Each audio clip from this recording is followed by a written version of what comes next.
Walaupun jumlah subscriber tidak langsung menandakan sebuah channel itu gagal, tapi data tersebut menunjukkan berapa banyak orang yang memulai bikin channel tidak berkembang secara signifikan. Banyak yang bilang penyebabnya karena YouTube sudah terlalu sesak, penuh, belum pelan gitu ya.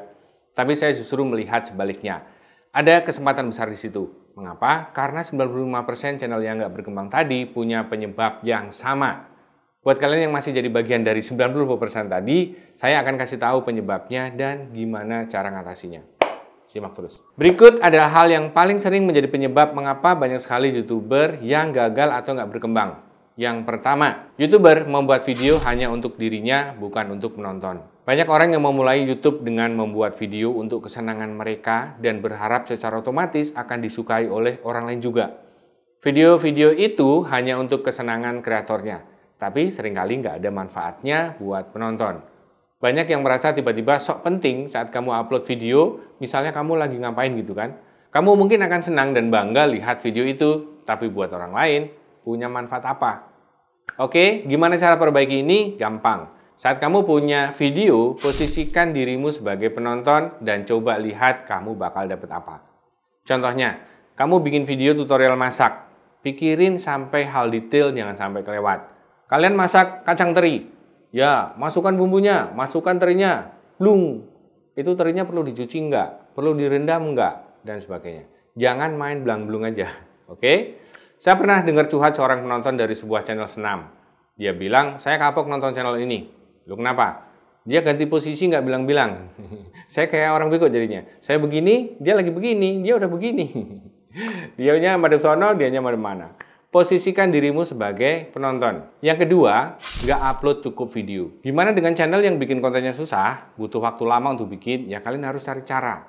Kalau nggak ya sabar aja dapat momentumnya lebih lama lagi.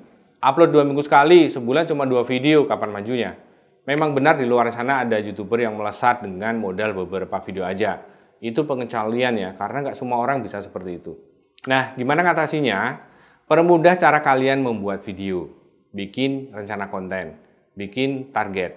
Misalnya, saya setahun ini mesti upload 100 video. Kira-kira 2 kali seminggu. Bikin 3 bulan pertama mau upload video apa aja. Kalau udah, tentukan jadwal syuting, jadwal editing, laksanakan. Jangan nyari waktu kosong ya, nggak akan jadi.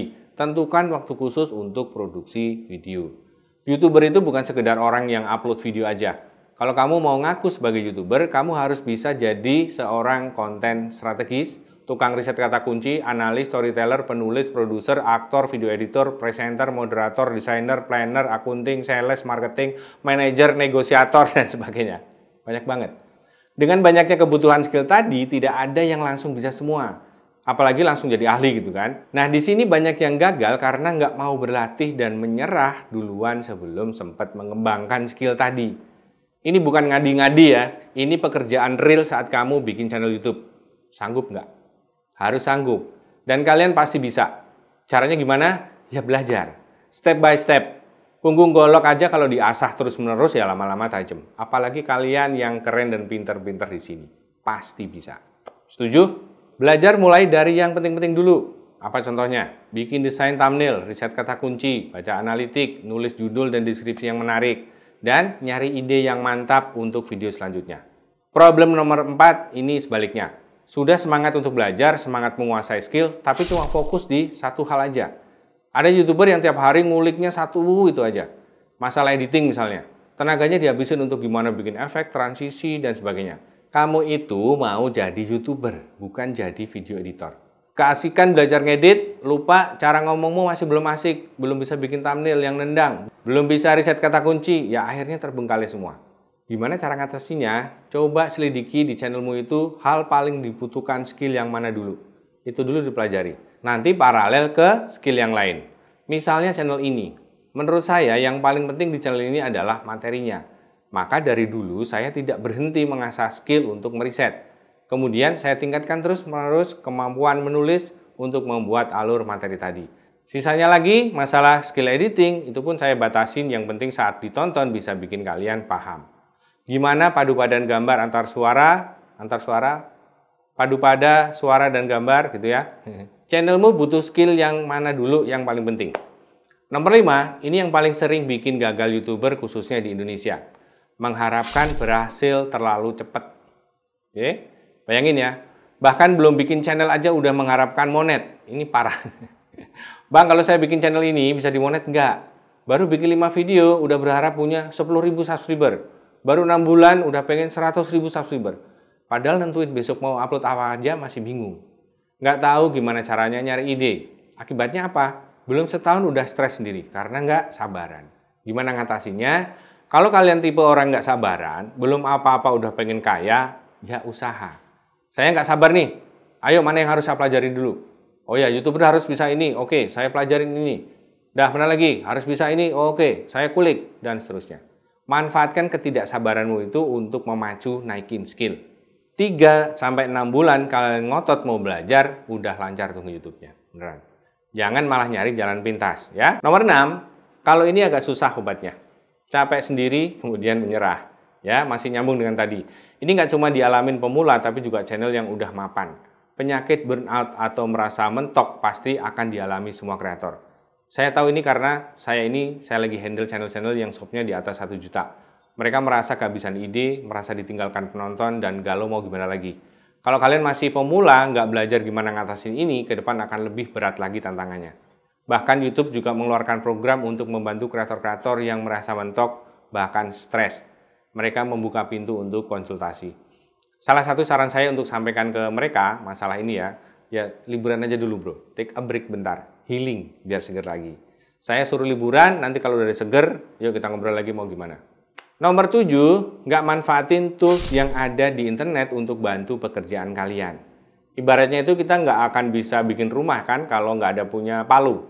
Nggak bisa garap sawah kalau nggak ada cangkul. Mau bikin thumbnail, ya pakai aja Canva misalnya gampang. Mau riset kata kunci, ya pakai TubeBuddy. Mau baca analitik, pakai Morning Fame.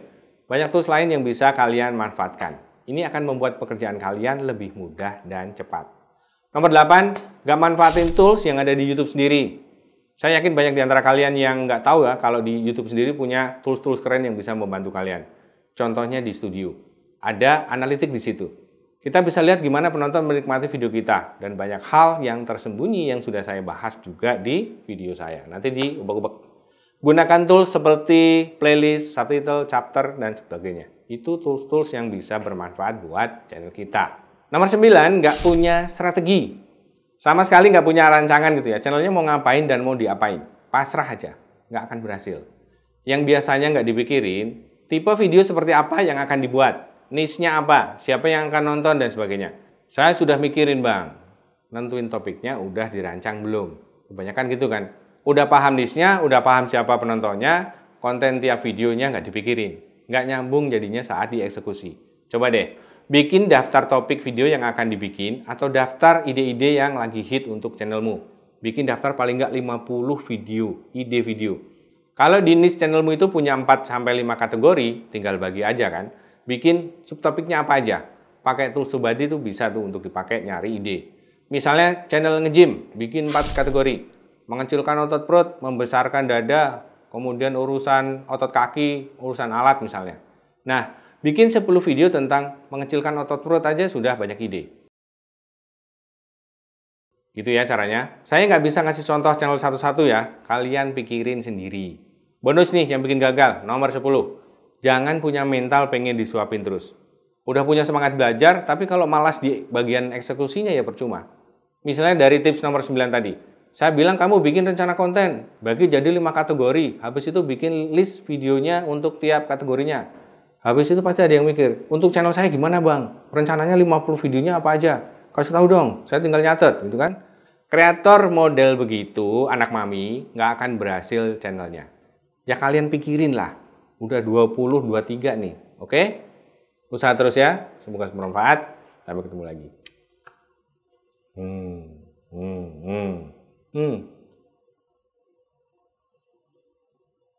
Dah.